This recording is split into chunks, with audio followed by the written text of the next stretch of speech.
Create Abundance. Chapter 7. Money. Our relationship with money is simple, equal, and interactive. It is a mutually attractive energy flow. Money is my lover.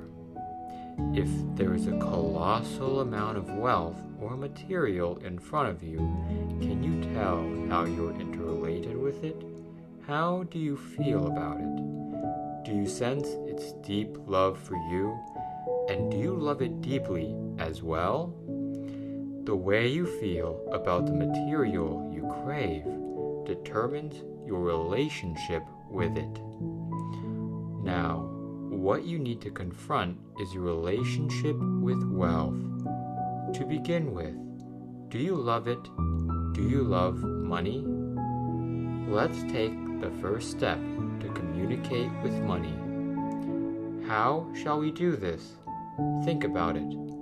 Do you love money in the same way as you do your dream lover or your beloved partner? Facing your lover, do you desire to express yourself, embrace, or do anything for him/her at any cost? If yes, please welcome money and express your love for it with such passion. Love has no difference. Love is love. It is as simple as that. We love money just as we do our spouses and children. Please say, "Money, I love you," as you do to your loved ones. Keep saying this and try to get a sense of your innermost feeling until you touch your own heart deeply. We can learn how to love through our love of money. Love has no difference. Passionate as we may be, it is hard to speak up, isn't it?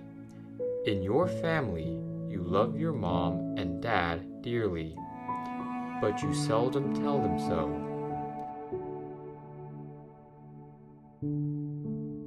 Let's have a breakthrough today. As if facing someone you love, you do not tell him directly that you love him. Instead, you just say, "You really look good." Are you an executive official? This is not sincere enough. Be sincere and cordial. Communicating is not so complicated. All you need to do is just to voice your truest concerns. Most of the time, our love can be an obstacle to us. Now, let's treat love in a simple way and express it fluently. Money, I love you. Mom, I love you. Dad, I love you. Sister, I love you. Daughter, I love you. Son, I love you. Again, note how you have established an interrelationship with money when you said, "I love you." How did you treat it at this juncture? Did you see it with your mind's eye as one of your children, your bosses, or your friends? You should feel as if you have a simple, equal, and interactive relationship with money when you try to communicate with it. This is important. Every tip given in this book is very important.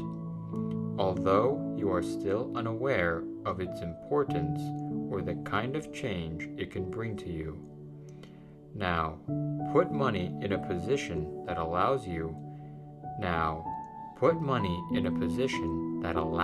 to feel the relationship is as equal as that between boy and girlfriends, between lovers.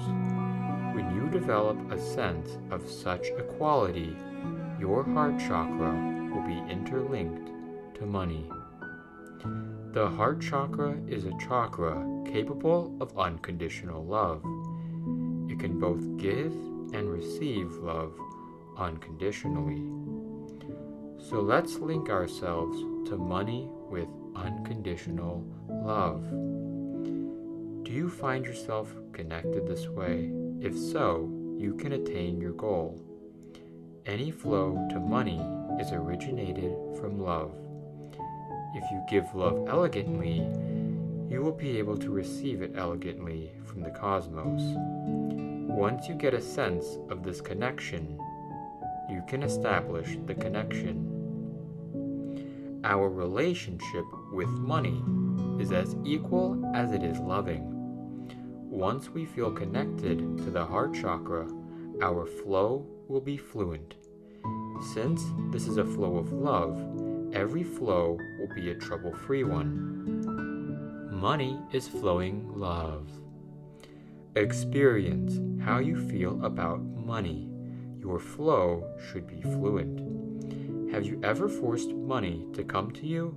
When money did come, did you want to circulate it without love? I am just trying to give you some hints about how to experience that subtle feeling. If you are already aware of the establishment of that connection, you will really need and love it. Then you will feel that your whole heart chakra becomes connected to money. So our heart can give and receive elegantly without any more obstacles. About receiving money elegantly. You may well have realized that money can come and go in every possible way. 20 years ago, did you have any idea about the way you are obtaining your wealth today? Probably not. Wealth can always come to you in an unexpected way. Now visualize how you would inspire yourself and receive the wealth. Once you hear it, you will attain it. Get ready to receive wealth in any possible way. Please convey this concept to your subconsciousness. Money can come from every direction in any inconceivable way. Do you have any idea about how you would respond when money comes to you as a blessing from the cosmos? You ought to receive the money with your gratitude frequency. You love it, you are grateful, and you soften your heart to respond to this possession. When you gear up your frequency for love and gratitude, you will have installed channels thicker than others, so to speak. Now you can open new channels and make them even thicker. The cosmos operates in a perfect fashion, endows you with grace incessantly, and blesses you in many different ways you cannot even imagine. How would you face and deal with the wealth after receiving the blessing? Try to get a sense of it and soften your heart once again. We allow money to flow in because we want it to flow out. We make it easier for money to flow in because we hope to make it easier for the money to flow out. Now, let's eradicate those uncomfortable feelings. Keep yourself open to giving and receiving alike. Now you understand that to allow money to flow out is to allow more abundance to flow in. About spending money gratefully. Note how you feel about spending money gratefully.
What do you wish to buy to make yourself more satisfied or happier?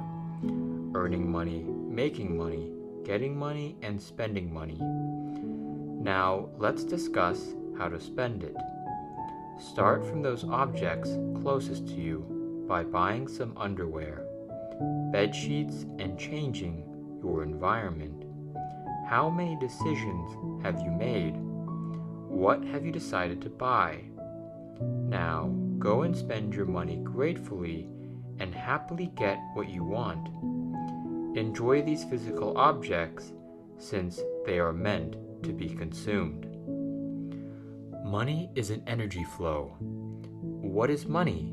There was no currency besides bartering in a primitive human society. When someone needed cloth and another sheep, they could exchange what they had. However, when they had different needs, they had to trade through a third or fourth party. This process was very inconvenient. With the development of productive forces, money came to appear to meet the need for trade.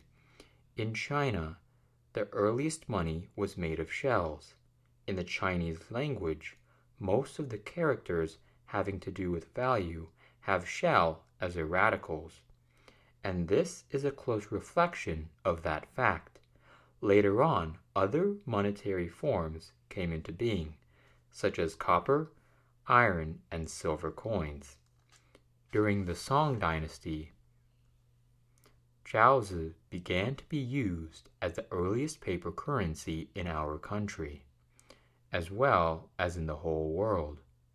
What we refer to as money today is the paper currency.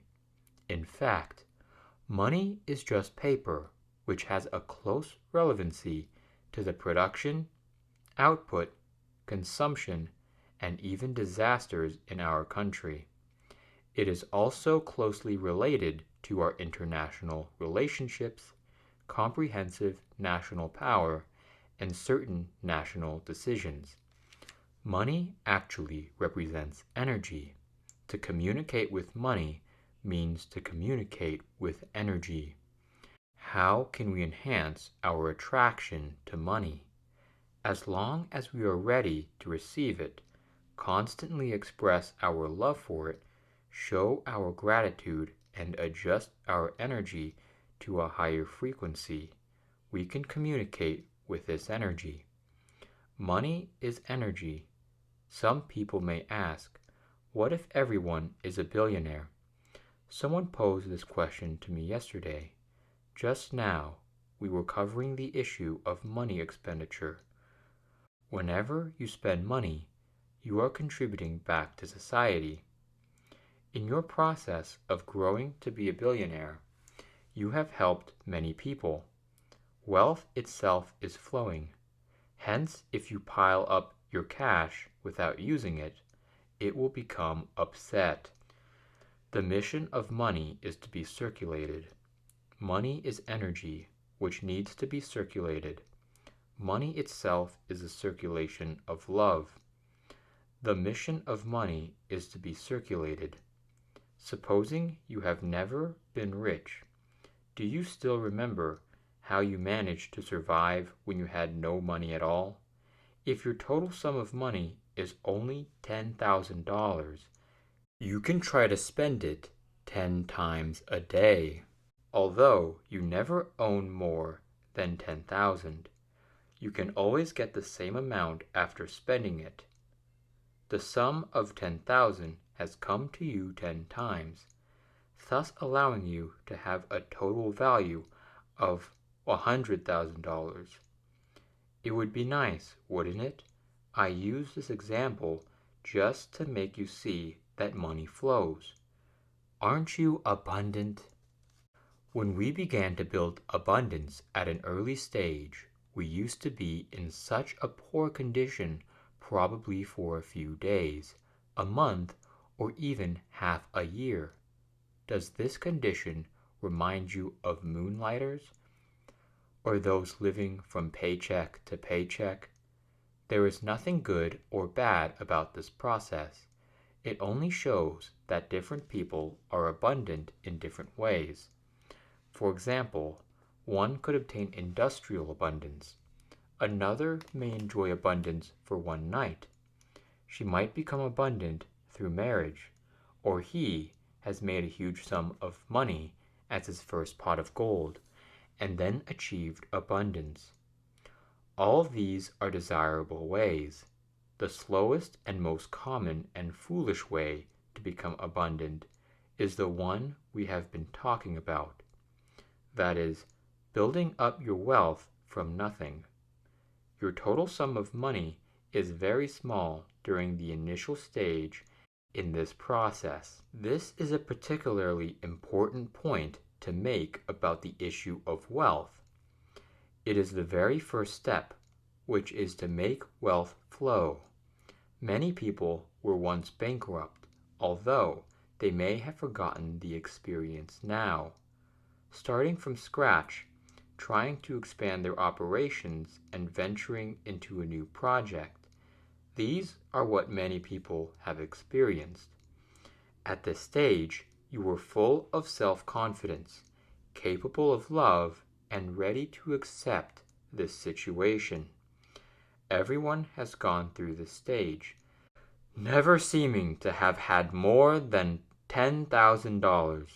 However, this fact did not affect you, since you just bought or did whatever you needed to. When the flowing quantity was small, the amount retained was also small. These are the necessary stages to become abundant: earning money, making money, getting money, and spending it. At this stage, you ought to spend money gratefully. Every cent you spend will bring much wealth to you in return. If you are reluctant to spend it, your money amounts to $9,000 rather than $10,000. If you spend money with gratitude, you will get $12,000 next time. Of course, this is just an analogy. You should treat wealth this way. Let it flow. When you suffer from deficiencies, gratefully let it flow. Observe how it flows. Allow it to flow. At this stage, you need to increase the flowing quantity of wealth and let it flow gratefully. Stages of wealth. The money spending stage. Some money is used for consumption and some for investment.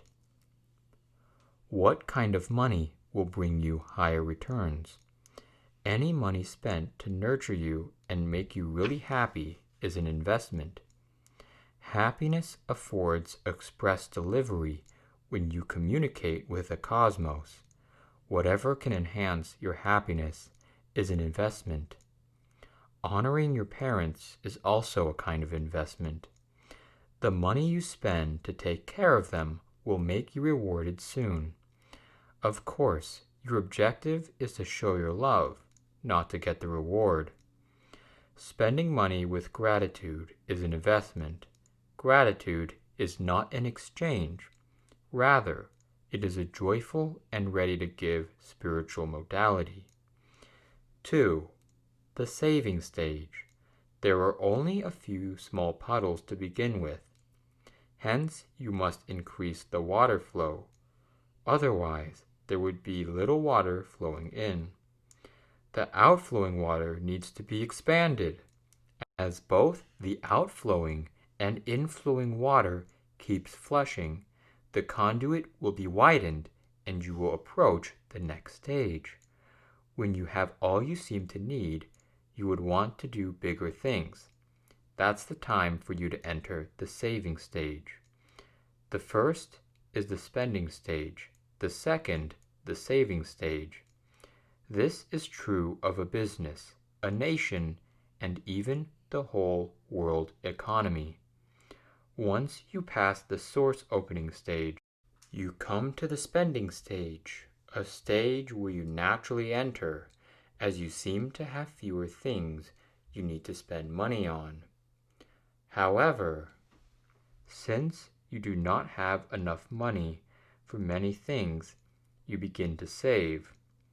During the saving stage, your money may produce more money if you have a good chance. As you use money, not just time, to make money, your relationship with it will undertake a change.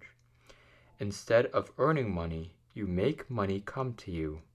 Given this fundamental change, you will find what kind of investment you can make and what kind of industry you should engage yourself in, among other things. The stage of breaking the upper limit of wealth. The flows and reserves of wealth increase concurrently. Something very intriguing may appear at the stage of retaining wealth. For some people, simple cannot break their upper limit. One can encounter a problem when he has $1 million. Another may do so when he has 10 million, and a third might still have a problem even when he has 100 million. The upper limit of wealth has a direct bearing on your fear. Therefore, if you decide to become abundant through spiritual growth, it will be very important and fundamental to eradicate fear, something that can determine the tenacity of your personality. Supposing your life is a big bowl, it could be huge, but if you still have those inner fears, it may still break even when it is filled with wealth. Fear and love are two inner forces driving you to abundance, but the results can be disparately different. If they fail to overcome fear in this process, those who achieve abundance through fear may crash at the very acme of their lives. How to retain wealth. To retain wealth throughout your life, you have to keep practicing and remain righteous in thinking. Many people distinguish themselves as great celebrities among the process, but eventually they turn out to be fragile bowls. Hence, wealth signifies something that we should study and be aware of for the entirety of our lives. By doing so, we can become increasingly richer and remain wealthy throughout our lifetime. He who can remain wealthy all his life must be a great man. He who can remain wealthy all his life must be a man of integrity. He who can remain wealthy all his life must be a pure man.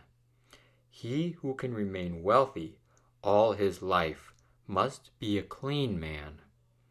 If you cannot choose to be the descendant of the rich, you can choose to be their ancestor.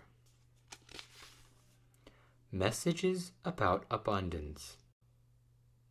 The life energy of the cosmos is the original source of all abundance. We should express our gratitude to every sentient being with all words and in all deeds, give and receive elegantly, and hold no particular expectations, whereas everyone else is a channel of abundance. Our communication with money should be simple, equal, and interactive. This is how we should feel. Thank you for listening.